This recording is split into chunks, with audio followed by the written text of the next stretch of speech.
Hello and welcome to a new video.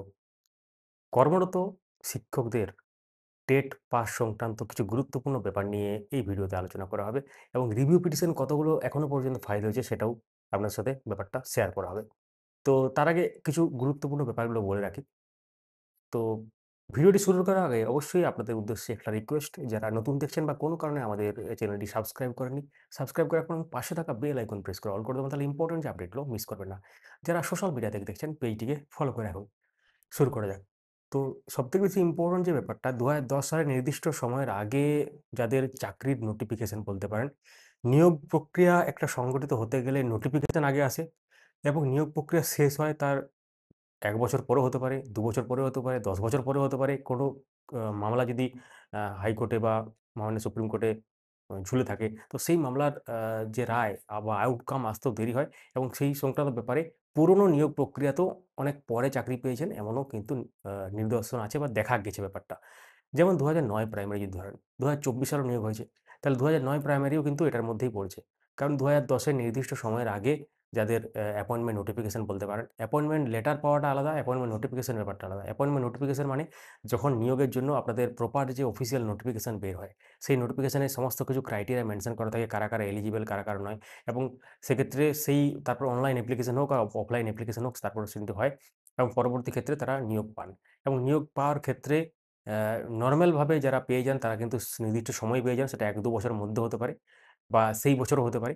কিন্তু কিছু নিয়োগ প্রক্রিয়াতে অনেক কিছু অসঙ্গতি বা অনেক কিছু ব্যাপার পয়েন্ট আউট করে মামলা হয়। পিটিশনাররা মামলা করেন বা চাকরি প্রার্থীরা এবং সেই মামলার আউটকাম বা ফাইনাল রায় যদি তাদের পক্ষে যায়, তারা চাকরি পান। যেমন ২০০৯ প্রাইমারি ক্ষেত্রে হয়েছিল।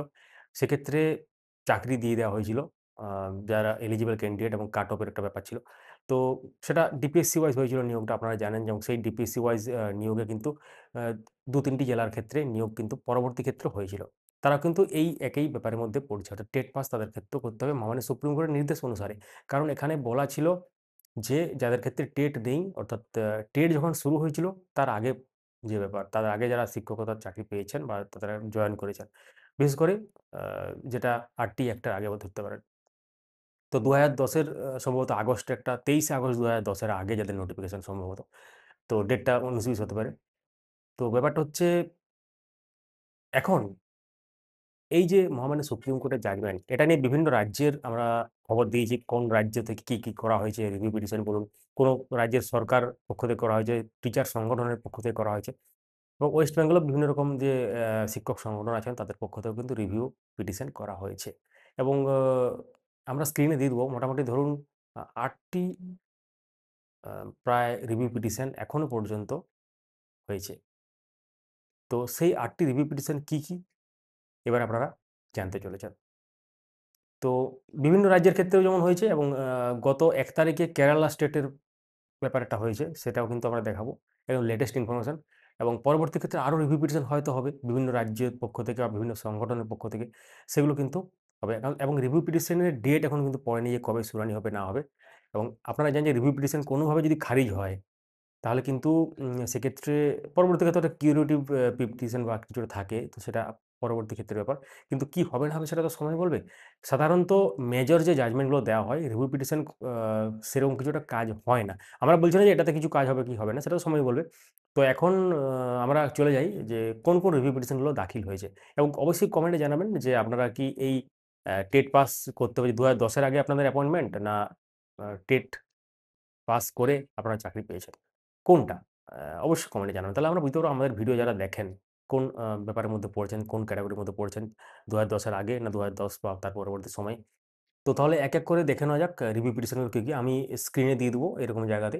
আপনারা দেখে নেবেন। তো গভর্নমেন্ট অফ উত্তরপ্রদেশ যেটা বেসিক এডুকেশন ডিপার্টমেন্ট সেপ্টেম্বর ১৬ সেটা কিন্তু ফাইল হয়েছিল। All India primary teachers federation September ২৫, Akhil Jharkhand primary teachers association September ২৭ এবং all India primary teachers federation September ২৯, Uttar Pradesh প্রাথমিক শিক্ষক সংঘ সেপ্টেম্বর ২৯, যোগরাজ সিং সেপ্টেম্বর ২৯, যেটা মামলা অন্য স্টেটে একজন মামলা করেছিল এবং school teachers federation of India September ৩০ এবং দেশীয় অধ্যাপক পরিষদ কেরালা এটা অক্টোবর 1 অক্টোবরে ফাইল হয়েছে। তো এগুলো হচ্ছে আপাতত এবং এর মধ্যে মোটামুটি আপনারা হয়তো অনেকগুলোই জানেন যে এগুলো অলরেডি ফাইল হয়েছে বলে। আমরা আমাদের Facebook পেজ এবং টেলিগ্রাম চ্যানেলে সেটা অলরেডি শেয়ার করেছি। বাই দ্য ওয়ে আমাদের Facebook পেজে যারা যুক্ত নেই, Facebook-এ গিয়ে সার্চ করুন আপডেট মাস্টার এবং ফলো করুন আমাদেরকে। কারণ উল্লেখযোগ্য তথ্যগুলো তারা মিস করে যাবেন। এবং টেলিগ্রাম চ্যানেলে যারা নেই, টেলিগ্রামে গিয়ে সার্চ করুন আপডেট মাস্টার ফোর্স। সেখানে বহু পুরনো পিডিএফ ফাইল যেগুলো আপনাদের খুবই কাজের, অনেক পুরনো নোটিফিকেশন, কখন কি রেজাল্ট বেরিয়েছিল এবং তার ব্রেকআপ অফ স্কোর বা যেগুলো অলরেডি ওয়েবসাইটে নেই এখন। এখন ইতিমধ্যে বর্তমানে ওয়েবসাইটে সেগুলো তুলে নেওয়া হয়েছে কিছু, কিছু জিনিস। সেগুলো আমাদের টেলিগ্রাম চ্যানেলে পাবেন। সার্চ করবেন টেলিগ্রামে গিয়ে পেয়ে যাবেন। তো কোনো প্রশ্ন থাকলে অবশ্যই কমেন্ট করুন। Thank you so much for watching. ভিডিওটি লাইক করুন, সবার সাথে শেয়ার করুন এবং পরবর্তী আপডেটগুলো পেতে হলে আমাদের সঙ্গে থাকুন। এবং কমেন্ট সেকশনে যারা ইউটিউব থেকে দেখছে বিশেষ করে তাদের উদ্দেশ্যে একটি রিকোয়েস্ট, কমেন্ট সেকশনে জায়গাতে দেখবেন হাইপ বলে একটা অপশন এসেছে। অনেকের অ্যাকাউন্টে চলে এসেছে এটা। অবশ্যই হাইপ অপশনটি কাজে লাগান এবং আমাদের ভিডিওটি আরও ছড়িয়ে যেতে সাহায্য করুন। Thank you. তো কিভাবে কাজে লাগাবেন এই হাইপ অপশনটি? যখন কোনো আপনারা ভিডিও দেখবেন, তখন এখানে দেখবেন হাইপ বলে একটা অপশন আছে। ওটাতে ক্লিক করে হাইপ 630 পয়েন্ট করে একটা আসবে বা কিছুটা আসবে, সেটা ক্লিক করলে কিন্তু হয়ে যাবে। এভাবে কিন্তু আপনারা সপ্তাহে 3 বার করতে পারবেন।